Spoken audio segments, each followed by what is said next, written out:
तौबा तौबा भी खूब की, शब बारात की सारी रात रोए, उम्रा भी बहुत कसरत से किया, वहां जाके भी बड़ी माफियां मांगी, लेकिन वापस आके वो गुनाह छोड़ा ही नहीं।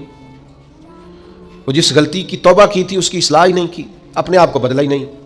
तो भाई बच्चा छुट्टियां करके आता है, उस्ताद कहता है मैं तुम्हें क्लास में नहीं रखूंगा, यहां से निकल जाओ। तो तालिब इल्म कहता है कि उस्ताद जी आइंदा छुट्टी नहीं करूंगा, आइंदा छुट्टी मुझे माफ कर दे, मैं आइंदा गैर हाजिरी। ये क्या है? ये उसकी तौबा है। अगर वो कहे कि जनाब आप माफ भी कर दें पर अगले हफ्ते 2 छुट्टियां मैंने दोबारा भी कर दी हैं, तो उस्ताद रख लेगा। तो उसे कहेंगे तू फारग है।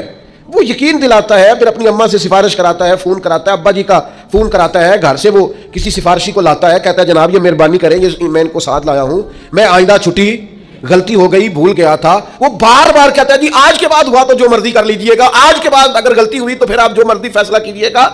ये गलती आइंदा ना करने का इरादा तौबा है।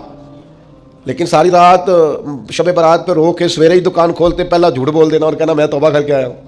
हज़रत ज़ुन्नून मिस्री रहमतुल्लाह ताला अलैह फरमाते हैं गुनाह से बाज आए बगैर तौबा करना झूठे लोगों का तरीका है।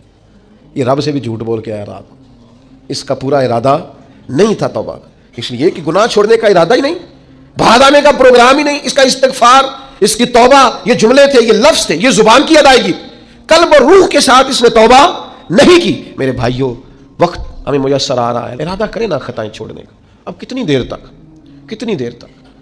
बहुत सारे हालात बदल गए, उम्रें बढ़ गई, बात आगे निकल गई। इमाम गज़ाली फरमाते हैं जिसकी उम्र 40 साल हो गई और अभी भी वो गुनाह से बाज नहीं आया, इसका मतलब ये है कि वो अपने लिए जहन्नम का फैसला कर चुका है। माज़अल्लाह उसने इरादा कर लिया है कि जाना ही गोया दोज़ख में, अल्लाह की नाफरमानी पर कमर बस्ता हो गया।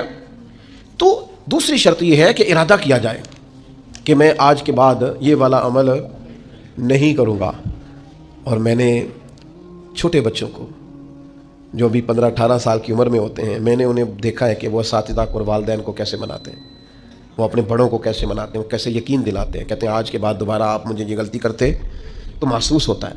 फिर उन पर बड़े सख्त तरीन असातिज़ा को भी रहम आता है, कहते हैं यार कह तो रहा है, आखिर बच्चा है, चलो भूल गया था, रख लो, ख्याल आ जाता है। तो जब तक ये कैफियत पैदा नहीं होती उतनी देर तक शब बारात की शाम हाथ उठाने का मकसद समझ में नहीं आता, दुआ मांगने का मकसद समझ में आपने पुख्ता इरादा ही नहीं किया।